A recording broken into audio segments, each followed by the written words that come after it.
ambe sibira Desember kalo kile woro samba flamuga aindu folibi au yi fo skiro la yo bismillah ngambi kuno funyo keneka.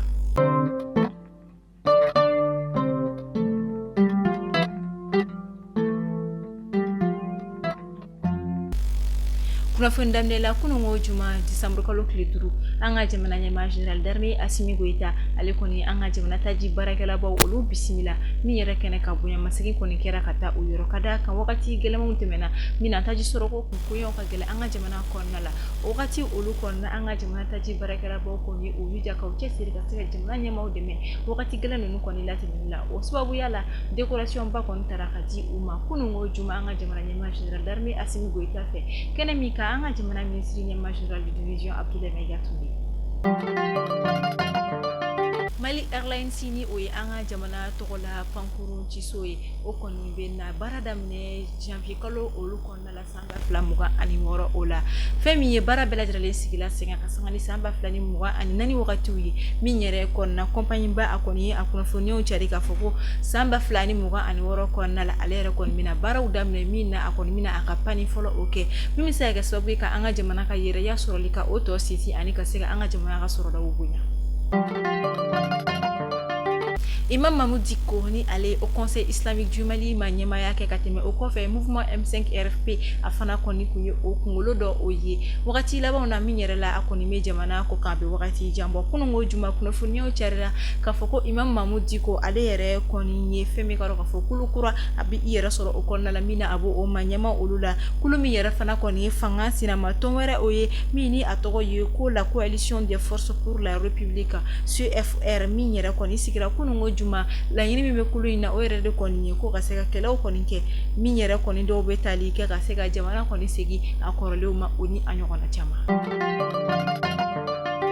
Stade du 26 mars masrona krekren la almatation million une merveille au kerefera la orange mona kala do ale koni kololo soroka asabu koni keni biyungani kala oluka waliya do koni ni kuna fonyo ye ayira ka foko nege kanye muga anikele wakati shu kono na ula bigani kala yere koni nana kana se orange mona kala yere koni maka foko uma ko be retere la sefa wari million kele mina orange mona kala somina ka foko bigani kala olude koni ndu mina ayanya yini ke ka ayere foshi nga ukoni kona femi orange mona kala yere ma mina we kise o koninchi ayira la ka foko kise ayira soro asina foshien fla mi yere la mu chikan yere koni signyon koni labo nga nye folo la ayira la ka foko wakati labo nani wali anu koni mega fanga soro koso yiri ma jozerni na mina ayira la ka foko butiki tiki do fana ye kololo soro kasabu koni nini nyogona do fana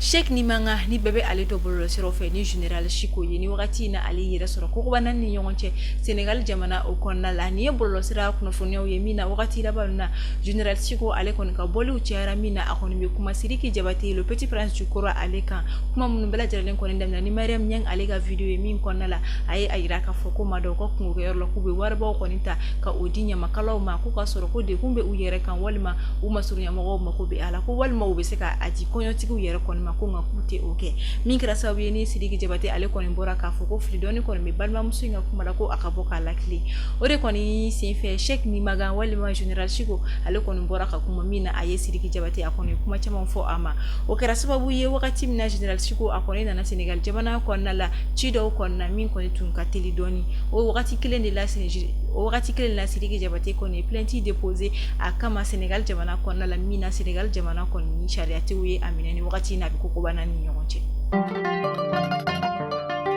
ayesi kuna fonyo kona la Burkina Faso ko ulfino Burkina Faso jamana nyima capitaine Ibrahim Traoré ale koni peine de mort au restauré peine de mort ni au compte dore ni wale yake mini fagalika ka inyangi ni fagale ni odo kon megeni pigiru kele ila walma ka ikwanglo jurla walma ka ijoga kiseke ila femi karo ka fo sharia okumu kona la capitaine Ibrahim Traoré ale koni u koni la sigika na tuguni mami ni koni wale yake mini fagalika ka ina fagani fagachugo ndo kona wani abena ya maria jamana kona sharia ufe Senegal jamana kona la ali birusi jamana ka pato belelba min kono ni femi ye produit pétrolier ba binani boyango tumbe akona la ayira la ka fo mugu chama chilen ko fe ala min kera sababu ye ka bato ban yere koni ka akoni fanchama o kon exploser ka sangani sega ye ayira la ka fo koni attaque yere koni te dore awali akoni bola Ukraine jamana de koni yoro ka nyeshini naviri yere koni ma mi yere koni kera cheni mbayi kosobe alamsado décembre kalo klinani samba flamuga ani duru anga jamana nyema general d'armée Assimi Goïta ale koni Burkina Faso jamana ka ciden fla koni bismillah munu yere koni ni femi kado ka fo commission nationale de l'alliance des états du Sahel du Burkina Faso ale ka président ani aka nyamani o koni betalike monsieur Bazier Bazolma ani aka vice président colonel major Yelemu Ernesti ulu yere koni na senaboli mite do were ko akumu were koni la Burkina Faso jamana ni malika blodi nyoma koni la ani ayasi nyata kasira usabati ko nyolula Nelson Mandela ni ale Sud-Afrique jamana denye min yere koni dona femi kalo kafo kasola aye samuga ani wolonfula ke o kofe abora kasangani samba kile keme konoto ani bi konoto wakatu ye mina o kofe sanani mina samba kile keme konoto bi konoto anani akira Sud-Afrique jamana nyema min yere koni kera aka jamana nyema nyini folo olu yere koni nye Desamur kalo kile duru ale koni tayana kabojien konna la min yere o san yele makunye kasangani kunungo jumaye min yere koni milanya na maya kosabe kadaka ali anga jamana kona la Nelson Mandela bunya masiku kera ayini obitalke orphelina ni oyidi marayaro to dali ala ni oy orphelina Nelson Mandela ni obeba mako yirimaju